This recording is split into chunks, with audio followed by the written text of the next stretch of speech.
This is Ben. Today Ben is fixing Grandma's fence.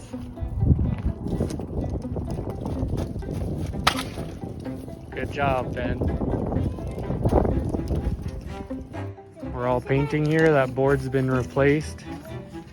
And then we put these boards across the bottoms of everywhere to make the fence stronger now. Owen's painting and Matthew is also painting. They have a lot of fence to go. How was it, guys? Good. So what did you guys do? I painted a fence. I painted like half a fence. And you got some paint on yourself? Yeah, lots of paint. Yeah.